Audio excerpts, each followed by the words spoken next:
هو تليفوني فين؟ انا نسيته جوه القبر ولا ايه؟ يا نهار اسود. حارس المقابر بعد ما دفن الميت بيبص لقى موبايله مش في جيبه. ايه ده؟ انا نسيت الموبايل. رجع عشان يشوف الموبايل لقى باب القبر مفتوح. بيبص لقى منظر محدش يستحمله، منظر مرعب جدا مش تتخيلوا لها ايه. ودي قصتنا النهارده. يلا بينا نعرف ايه اللي حصل، ويا ترى لما نسي الموبايل ورجع ايه المنظر اللي هو شافه. كل ده نعرفه في حلقه النهارده، لكن مش قبل ما نصلي على الرسول عليه افضل الصلاه والسلام في الكومنتات تحت. ولو متابعيني على اليوتيوب ما تنسوش اللايك والشير عشان يوصل لك كل جديد من الفيديوهات. قصتنا النهارده بيحكيها حارس المقابر. بيقول لك انا بقالي 30 سنه في المهنه دي، كنت شغال في مقابر الصدقه، كانت ظروفي الماديه على قدها. في مره وانا قاعد لقيت الموبايل بيرن عليا وبيكلمني واحد وبيقول لي ان في معارف ليه قالوا له عليا ويا ريت ان انت تشوفني مقابر تكون ليا انا والعيله، وتكون يعني باسم العيله وكده، وهديك اللي انت عايزه. قلت له ماشي تحت امرك، وفعلا جبت له مقابر كويسه جدا، واتصلت بيه وجي شافها وعجبته وقال لي كويسه والكلام ده، وساعتها اداني فلوس كتير قوي. انا كنت مبسوط وفرحان قوي، قلت يا فرج الله. المهم لقيته بيقول لي بقول لك ايه، انا عايزك تبقى انت حارس المقابر بتاعه المقابر بتاعتنا دي. قلت له ماله يا باشا. المهم كل فتره كده كان بيجي يشوف المقابر ويعدي عليا ويديني قرشين ويرجع تاني. وفي مره لقيته جاي، بس المره دي كان جاي تعبان جدا وابنه كان سنده وكان واضح عليه التعب. المهم دخل وقعد وظبطت له الدنيا وكل حاجه. قلت له عامل لك كوبايه شاي؟ قال لي يا ريت. المهم لقيته قاعد سرحان كده وبيقول يا يعني الواحد يتعب ويجمع الفلوس دي كلها وفي الاخر تبقى دي نهايتنا. قلت له حال الدنيا بقى يا بيه، في الاخر هتبقى متر في متر وهنقابل وجه كريم، ربنا بس يحسن ختامنا. قال له يا رب. قال له هو ده ابنك؟ قال له ايوه ده ابني. ابني ده انا بحبه جدا، وليه اخته برضه بحبها قوي.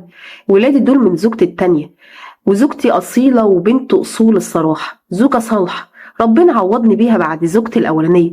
قال له انت كنت متجوز يعني واحده قبل كده؟ قال له اه للاسف، كانت طماعه وجشعه وكان فيها صفات وحشه جدا، وسبحان الله جابت لي عيل عاق زيها، نفس الطمع والجشع.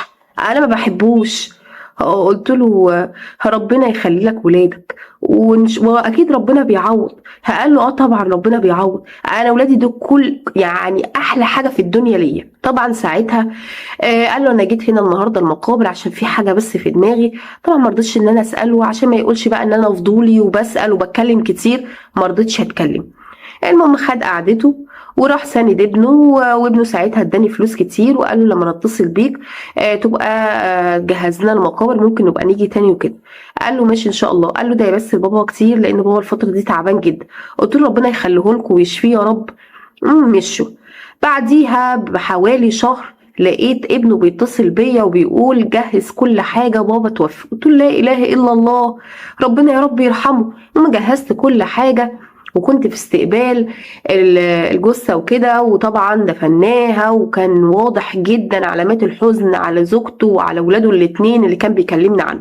المهم خلصت كل حاجة وكان يوم مرهق ويوم متعب جدا. وطبعا ابنه قبل ما يمشي قال له بقول لك ايه، لما اتصل بيك وبجهز لنا الدنيا وظبطها لنا عشان كل فترة هنيجي انا ووالدتي واختي نزور بابا وكده والكلام ده. قلت له تحت امرك، وساعتها برضو اداني مبلغ كويس. المهم روحت البيت وكنت بعد العشاء كده وكنت تعبان ومش قادر.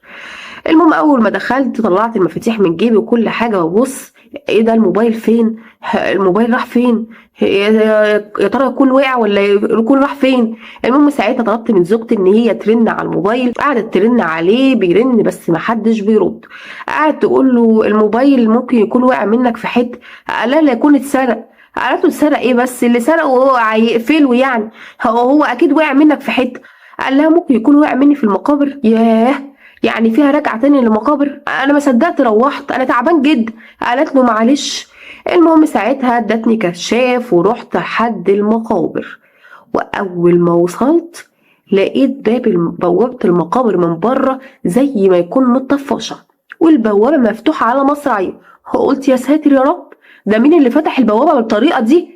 المهم دخلت قعدت اتسحب، لقيت باب القبر اللي احنا لسه الميت اللي احنا لسه دافنينه النهارده الباب عنده مفتوح وفي ضوء خارج من جوه. قلت ايه ده؟ يا ترى في ايه؟ كنت مرعوب جدا. اما نزلت واحده واحده ببص لقيت واحد قاعد وماسك ايد الميت وعمال ماسك ورق وحاجات، واول ما شافني اتخض وقال لي انت مين؟ قلت له انت اللي مين؟ انا التربي اللي هنا. انت مين بقى؟ قعد يقول لي على فكره انا ابن المتوفي ده. قلت له ابنه منين؟ بتضحك عليا ولا ايه؟ ما انا عارف عياله وعياله كانوا موجودين النهارده. قال له ايوه دول عياله من زوجته التانيه، لكن انا ابنه اللي من زوجته الاولانيه. افتكرت ده كان حكي لي عنك صحيح. طب وما جيتش دفنة ابوك ليه؟ عشان ابويا ما بيحبنيش ولا انا كمان بحبه. انا ما بحبوش، راجل ظالم ومفتري، حرمني منه طول ما هو عايش وكانش بيصرف عليا ولا جنيه وظلمني انا وامي. عشان كده انا جيت النهارده عشان ارضيه على كل حاجه وبصله على كل حاجه، ومش هخلي عياله ياخدوا ولا جنيه. كفايه العز اللي عايشولهم طول ما هو عايش، كفايه الحنان والاهتمام اللي كان بيديهولهم، وانا كان حارمني من كل حاجه. قلت له طب ما ينفعش برضو اللي انت بتعمله ده، انت كده هتودي نفسك في داهيه وهتوديني معاك. بقول لك ايه، انت بس تسيبني اعمل كل حاجه وانا بص هحللك بقك ده وهديك مبلغ حلو قوي تعيش بيه بعد كده مستور. قلت له انت لازم تعكني مبلغ كبير، ده الحوار هيبقى كبير جدا وفي سين وجيم وممكن اروح في داهيه. ما اروحش في داهيه ببلاش يعني. قال له ما تقلقش انا هديك كل اللي انت عايزه، بس سيبني بس اخلص كل اللي ورايا. قلت له ماشي، اذا كان كده ماشي، انا هطلع بقى اعمل لك كوبايه شاي وارجع تاني. هو قال لي ماشي. المهم ساعتها طلعت، واول ما خرجت من بره باب القبر رحت قافل عليه الباب، لقيته بيصرخ وبيقول لي انت قفلت الباب ليه؟ هو في ايه؟ قلت له بقول لك ايه، انت شكلك كده فعلا زي ما ابوك كان بيقول عيل عاق، وابوك ده خيره عليا كتير، وانا مش بتاع الكلام اللي انت بتقول عليه ده، وانا هوديك في 60 داهيه. وساعتها اتصلت بابنه التاني، وابنه التاني اول ما عرف جه جري. طبعا التاني خرجته من باب القبر والاتنين مسكوا في بعض وقال له انت ايه اللي جايبك هنا؟ قال له انا جيت ابصم ابويا على كل حاجه. ايوه انا مش هخليكوا تتهنوا بولا قرش، كفايه العز اللي كان معيشه ليكوا، انتوا حرمتوني منه وخدتوا كل حاجه، حرام عليكوا، انا هحرمكم من كل حاجه. فطبعا ابنه التاني ضحك وقال له نقبك طلع على شون، ابوك كتب لنا كل حاجه بيع وشراء قبل ما يموت عشان عارف ان انت كلب وطماع وجشع، وكان عارف اللي انت هتعمله ده. طبعا ساعتها مسك فيه وقال له ده انا هقتلك، انا هدخل فيكوا السجن كلكم، انا بكرهكم وما بقبلكوش، وابويا ده راجل ظالم وان شاء الله ان شاء الله هيتحاسب على اللي ظلمه ليا ده وانا مش مسامحه. طبعا ساعتها بعدتهم عن بعض والولد اتصل بالشرطه والشرطه جت خدتهم ومشوا. وانا روحت لقيت مراتي بتقول لي ايه يا راجل انت اتاخرت كده ليه؟ انا قلت عليك وعماله ارن عليك ما بتردش عليا، كل ما ارن عليك تقعد تكنسل. اسكتي، ده كان في موال غريب جدا. ايه اللي حصل؟ مش رحت هناك سبحان الله الراجل ده فيه شيء لله ان خلى الموبايل يقع مني عشان ارجع واشوف ايه اللي حصل. قالت له يا ترى ايه اللي حصل؟ قال لها اول ما وصلت هناك لقيت البوابه متطفشه وابص لقيت باب القبر مفتوح، لقيت لك مين جوه؟ ابن الراجل الاولاني اللي كان حكي لي عنه، اتاريه ماسك ايد ابوه عمال يبصمه على حاجات كتير وكان فاكر ان هو كده هيحرم اخواته من كل حاجه. واتاري الراجل قبل ما يموت كاتب كل حاجه لاولاده الاتنين دول، الواد والبت وولاد الزوجه التانيه. قالت له يا سلام، طب والواد الاولاني ما كتبلوش اي حاجه ويستاهل. قالت له ازاي بتقول كده؟ وانت كنت تعرف اي حاجه ولا عايش معاهم؟ لا حرام برضو، شرع ربنا بيقول انه يدي كل واحد فيهم بالعدل، هو كده ما طبقش شرع ربنا، وبعدين كده الراجل ده هيتحاسب لانه ظلم ابنه بقى وحش ابنه حلو هو اللي يتحاسب، لكن ده شرع ربنا هو كده ما طبقهوش، هو كده فعلا ظلم ابنه الاولاني ده.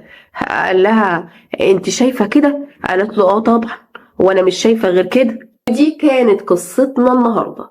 قصتنا بتتكلم عن الظلم. هتقول ما كان عيل عاق ما كانش الله اعلم، المفروض ان حتى لو عيل وحش او ما بيهتمش بابوه او مش حنين او ايا كان هو ايه، المفروض ده شرع ربنا والمفروض ان هو يتطبق، والمفروض كل واحد ياخد نصيبه بالعدل. لكن ان انت وانت عايش تكتب كل ممتلكاتك لشخص واحد وتسيب شخص، انت كده بتظلم وهتقف قدام ربنا وهتتحاسب على كل ده.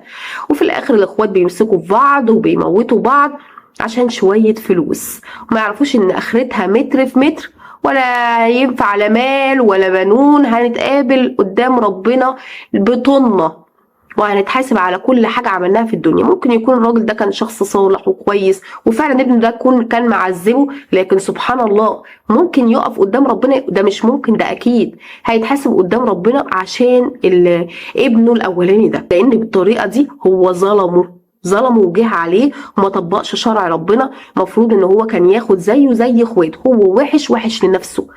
لو هو وحش زي ما هو كان بيقول، ربنا مش هيبارك وفلوسه دي هتضيع، لكن مفروض كان طبق شرع ربنا. بيحصل حاجات كتير جدا بسبب الورث، وبسبب ان في شخص يعني بيجي على حد وبيسيب حد.